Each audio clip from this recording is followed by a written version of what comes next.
എങ്ങനെ ഉണ്ടാവും? ഇവിടുത്തെ വിഷയം എന്താ? ഈ സിനിമ ഇതിനകത്ത് കാണാൻ പറ്റില്ലെന്നേ പറഞ്ഞുള്ളൂ. ആയിക്കോട്ടെ, എന്തോ ആയിക്കോട്ടെ. ഞങ്ങളുടെ വനിതകൾക്ക് ഈ സിനിമ കാണാൻ അതിനകത്ത് താല്പര്യമില്ല, അത്രേ ഉള്ളൂ. പറക്കം തളിക എത്രയോ വർഷങ്ങൾക്ക് മുമ്പ് ഇറങ്ങിയിരിക്കുന്ന ഒരു സിനിമയാണ്. ഇന്നും അത് ടി-വിയിലോ അല്ലെങ്കിൽ യൂട്യൂബിലൊക്കെ അതിന്റെ ചെറിയൊരു ക്ലിപ്പ് കണ്ടു കഴിഞ്ഞാലോ അത് മാറ്റിപ്പോകാതെ അത് കണ്ട് ചിരിക്കാനായിട്ട് ആഗ്രഹിക്കുന്ന മലയാളികളുടെ മുന്നിലേക്കാണ് ഈ ചേച്ചി പറഞ്ഞിരിക്കുന്നത്. KSRTC ബസ്സിൽ ദിലീപിന്റെ സിനിമ ഇട്ടത് ചേച്ചിക്ക് ഇഷ്ടപ്പെട്ടില്ല.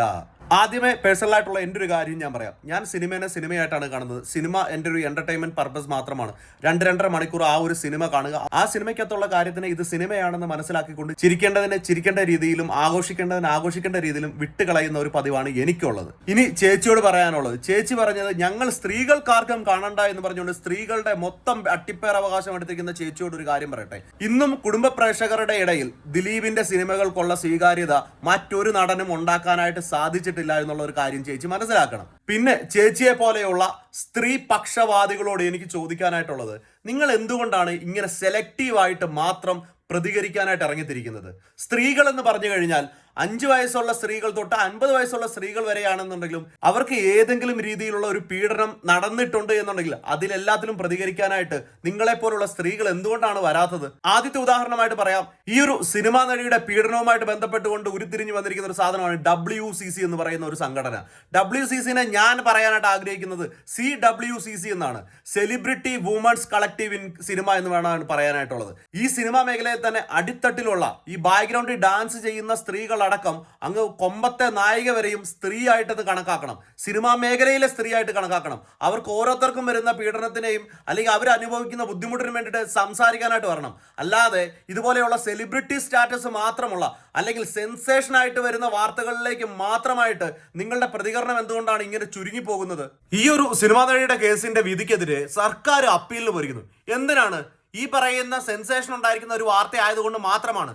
കൂടുതൽ ആളുകളും നടിയുടെ ഒപ്പമാണ് നിൽക്കുന്നതെന്നും നടനെതിരെ ഈ ഒരു വിധി വന്നത് എതിർക്കുന്ന ആളുകളാണ് കൂടുതലെന്ന് കണ്ടതുകൊണ്ടും രാഷ്ട്രീയം കളിക്കാനാണ് സർക്കാർ അപ്പീലിന് പോയിരിക്കുന്നത്. അങ്ങനെ സർക്കാരിന് അപ്പീലിന് പോകാനായിട്ടാണെങ്കിൽ കയ്യിൽ 5 പൈസ ഇല്ലാത്ത ഇതിനേക്കാളും വലിയ ബലാത്സംഗവും പീഡനവും നടത്തിയ കൊച്ചു കുട്ടികളുടെ വരെ കേസ് നമ്മുടെ കേരളത്തിൽ നടന്നിട്ടുണ്ട്.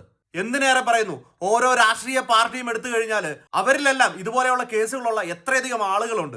എന്തിനേറെ പറയുന്നു, ചേച്ചി ഇരിക്കുന്ന KSRTC എന്ന് പറയുന്ന ആ ഒരു പ്രസ്ഥാനത്തിന് തലപ്പത്തിരിക്കുന്ന ആൾക്ക് പോലും സ്വന്തം ഭാര്യ പീഡന പരാതി കൊടുത്തിട്ടുള്ള ആളാണ്. ഇനി ചേച്ചി സിനിമയിലേക്ക് പറയുകയാണെന്നുണ്ടെങ്കിൽ മലയാള സിനിമ ആയിക്കോട്ടെ, തമിഴ് സിനിമ ആയിക്കോട്ടെ, തെലുങ്ക് സിനിമ ആയിക്കോട്ടെ, ഇന്ത്യൻ സിനിമ ആയിക്കോട്ടെ, ഇതിലൊക്കെ എത്രയെത്ര മഹാനടന്മാർ ഈ പറയുന്ന സ്ത്രീ പീഡന പരാതിയുമായിട്ട് ബന്ധപ്പെട്ട് കേസ് പെട്ടിട്ടുണ്ടെന്ന് ചേച്ചിക്ക് അറിയാവോ? അപ്പൊ എന്തായാലും ഇപ്പൊ ട്രെൻഡ് ദിലീപാണല്ലോ അല്ലേ? ഇതുപോലെയുള്ള 2 ഷോ ഓഫ് ഒക്കെ കാണിച്ചു കഴിഞ്ഞാൽ 10 പേര് അറിയുമല്ലോ. നടക്കട്ടെ കേട്ടോ. ഇതുപോലെയുള്ള കുറച്ച് ചേച്ചിമാരുണ്ട് വേറെയും. പിന്നെ ചേച്ചിയെ പോലെ സിനിമയിലല്ലാത്ത മറ്റുള്ള സ്ത്രീകൾക്ക് വേണ്ടി സംസാരിക്കുന്ന ഫെമിനിസ്റ്റ് എന്നൊന്നും ഞാൻ പറയില്ല, കാരണം ഇതൊന്നും ഫെമിനിസം അല്ല. ഇത് ദിലീപ് എന്ന് പറയുന്ന നടനോട് മുൻവിധിയോടുകൂടി മാത്രമുള്ള കാഴ്ചപ്പാടുകളാണ് നിങ്ങൾ ഈ കാണിച്ചുകൊണ്ടിരിക്കുന്നത്.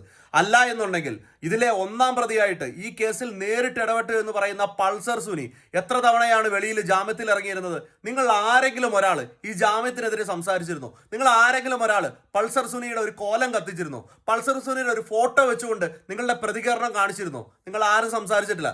നിങ്ങൾക്കെല്ലാം അന്നും ഇന്നും സംസാരിക്കാനുള്ള ദിലീപ് എന്ന് പറയുന്ന ഒരു സെലിബ്രിറ്റി സ്റ്റാറ്റസ് ഉള്ള ആളിനെ കുറിച്ചിട്ട് മാത്രമാണ്. കോടതി വെറുതെ വിട്ടു എങ്കിൽ പോലും നിങ്ങൾ മുൻവിധിയോടുകൂടി നിങ്ങൾ ചിന്തിച്ചു വെച്ചിരിക്കുന്ന കാര്യം അത് സത്യമാണ് എന്ന്. അതിന് നമ്മുടെ സോഷ്യൽ മീഡിയയും നമ്മുടെ മെയിൻ സ്ട്രീം മീഡിയയും ഒരു കാരണമാണ്. കാരണം ഈ സംഭവം നടന്നിട്ട് ഇങ്ങോട്ടുള്ള 8 വർഷവും നിങ്ങൾ ഈ പറയുന്ന നടനെ പ്രതി എന്ന് ആരോപിച്ചുകൊണ്ട് അദ്ദേഹത്തിലേക്ക് ഈ കുറ്റത്തിനെ അടിച്ചേൽപ്പിക്കുകയാണ് നിങ്ങൾ ചെയ്തുകൊണ്ടിരുന്നത്. ഇതിന്റെ അർത്ഥം നിങ്ങൾ ഈ പറയുന്നത് പോലെ അവൾക്കൊപ്പം നിങ്ങൾ പറയുന്ന പോലെ ഞങ്ങൾ ആ പെണ്ണിന് എതിരാണെന്നല്ല.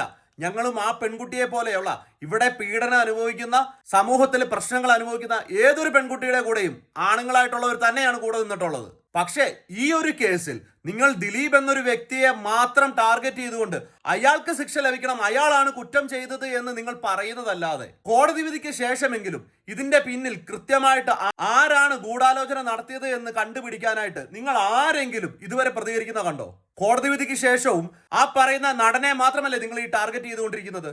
എന്തുകൊണ്ടാണ് നിങ്ങൾ മറ്റൊരു രീതിയിൽ ചിന്തിക്കാത്തത്? മറ്റൊരാളാണ് ഈ ഗൂഢാലോചനയ്ക്ക് പിന്നിലെങ്കിൽ നിങ്ങൾ എങ്ങനെയാണ് അത് കണ്ടുപിടിക്കാനായിട്ട് ഇനി അടുത്ത സ്റ്റെപ്പായിട്ട് നിങ്ങൾ എന്താണ് ചെയ്യാൻ പോകുന്നത്?